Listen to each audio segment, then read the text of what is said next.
Good morning. So, today I brewed a very special cup of red coffee that a lot of you have asked for. Um, let's talk about some common misconceptions about Leninism and why they are indeed wrong. This is probably going to be a pretty long episode, so I think we should just jump right into it.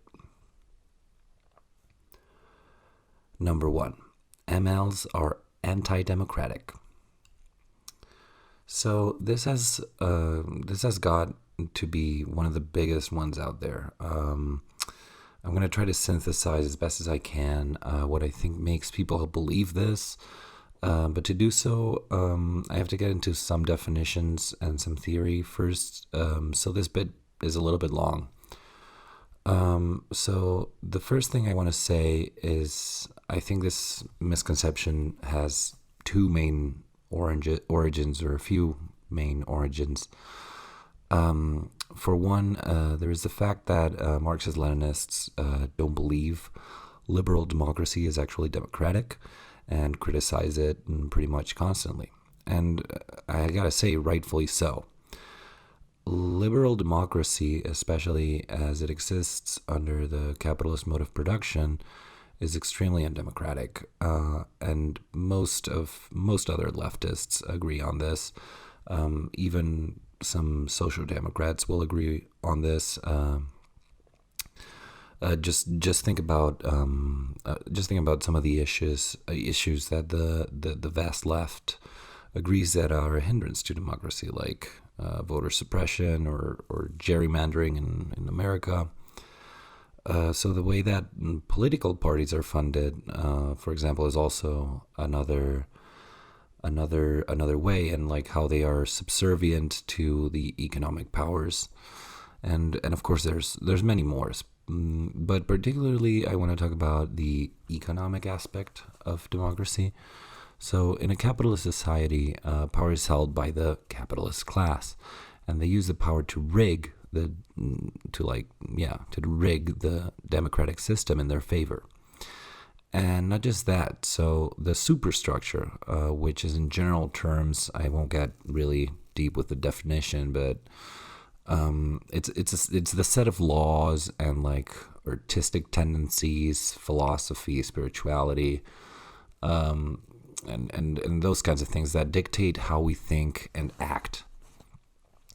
And superstructure emanates from the economic mode of production, and is established in a way and promoted by the class that is in power in that particular mode of production.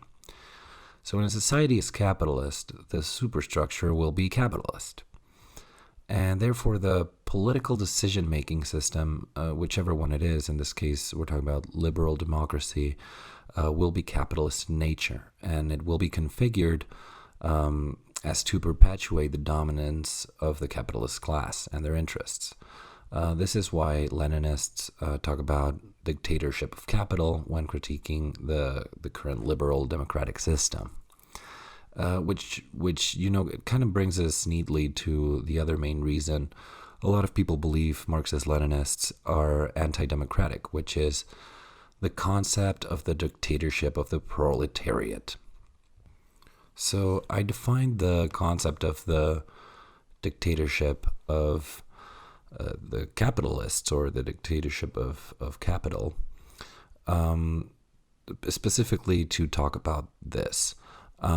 Because I want you to understand that dictatorship is not used in the Leninist theoretical framework as most people understand it, the word itself. So the dictatorship of the proletariat is nothing more than a type of democratic system where workers as a class, and not the capitalists, are the dominant class and control the economy, which is what socialism is. And therefore, they also control and create the superstructure, like the state, the culture, and all that comes with it. That springs from the economic system. Since most of us humans are workers, and the democracy of the workers would be made for and by workers, Leninists argue that this is the most democratic system possible in societies where classes still exist. And I would say it's hardly anti-democratic when you think about it that way, right? Number 2, Leninists are totalitarian.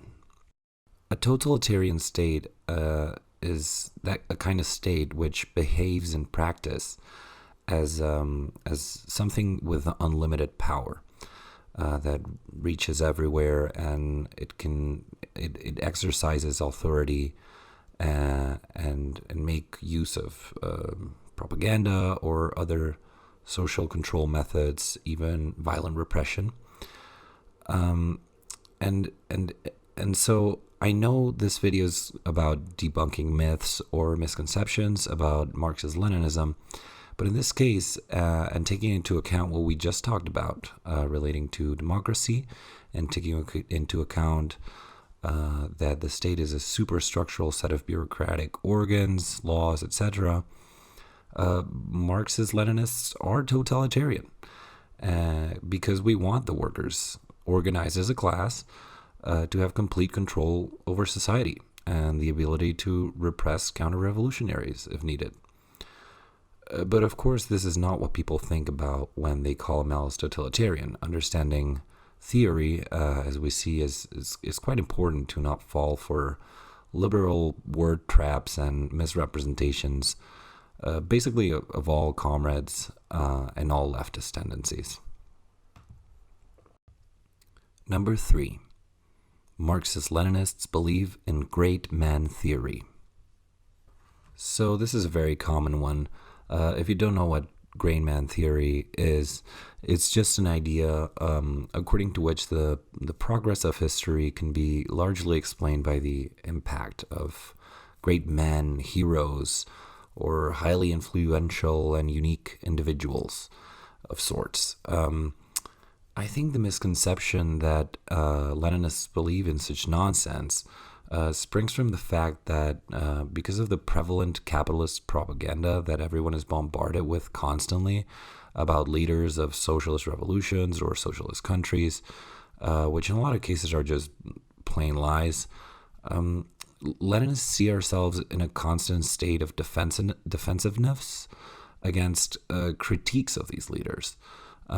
So the fact that it seems like we defend the historical leaders and ideologues of our political project more aggressively than other tendencies, I think it's simply a consequence of the sheer amount of unfair and baseless criticism that they receive. This is not to say that there aren't legitimate criticisms to be made of all Marxist-Leninist leaders.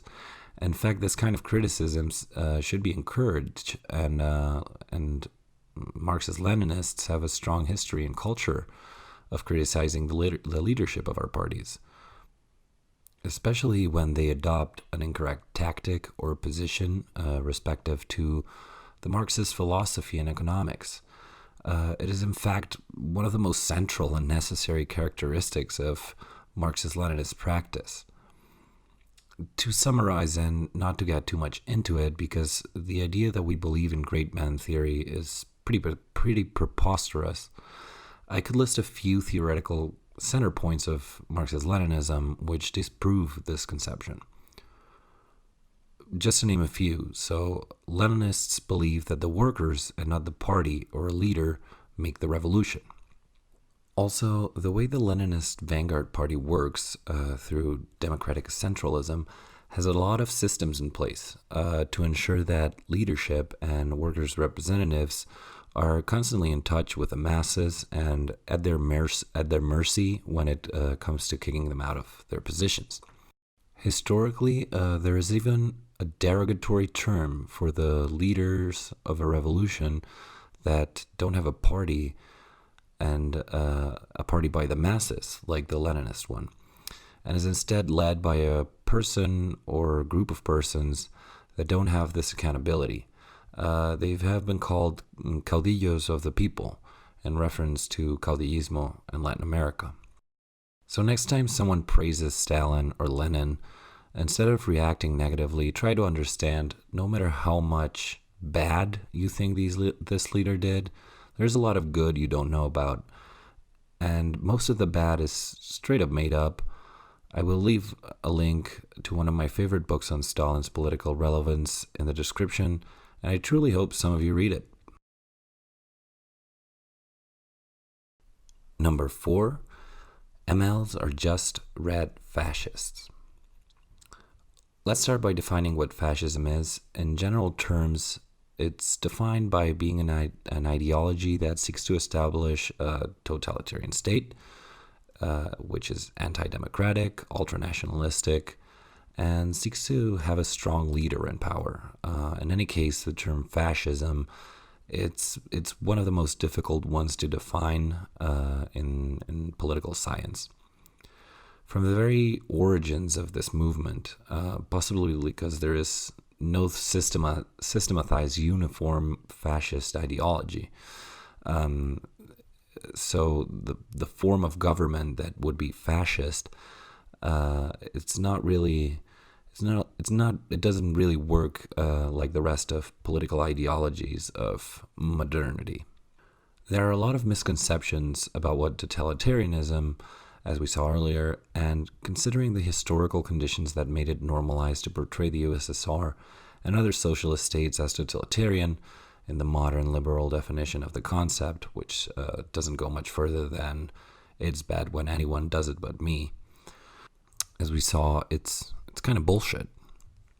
So let's unpack some of the other stuff that defines fascism. As far as nationalistic character, fascism is extremely anti-Marxist. Class antagonisms are not considered the most important ones relative to social organization or historical progress. Instead, national differences and national struggles are. Usually the way fascists understand national struggle is completely opposed to how Marxists see it. On the fascist side, national supremacy of their nation and national oppression under the empire of all other nationalities are the sought-after results of what they call national struggle. Marxist national struggle seeks or looks for the abolition of relations of domination between nations. And what it looks after is internationalist solidarity between all nations and all workers. So to give you an example, say that fascism rose to power in France today. The new fascist state would strive to recuperate and expand relations of domination with the old French colonies, and would try to homogenize all of the cultural aspects of Frenchness, as well as trying to establish its dominance in the European region by violence, wars, occupation, if need be. A socialist state strives foremost for the liberation of the workers of all countries, not to oppress other nations for their national character or to use them for their resources to establish the socialist nation's dominance. So as we can see, anyone who thinks this is what Leninists want is either acting in bad faith or is completely clueless on the national question viewed from a fascist standpoint and from a Marxist standpoint. Marxism identifies class differences as the most important source of tension in capitalism and recognizes that the abolition of classes is the only true emancipatory way forward in the development of social relations of all kinds, especially in social relations of production. So as we can see, Marxism and fascism, they really couldn't be more different. So these are 4 of the main misconceptions people have about Leninism and its tactics. As I said, there are many, many more. If you like this video and you want to see more misconceptions or myths about Leninism debunked, please like this video and share it around. Also leave a comment on what you think other important misconceptions are, and I will try to include them in another video if I can. Thank you so much for watching. Please subscribe, turn on notifications if you don't want to miss any of my videos. I hope you enjoyed this very special red cup of coffee, and as always, have a great day.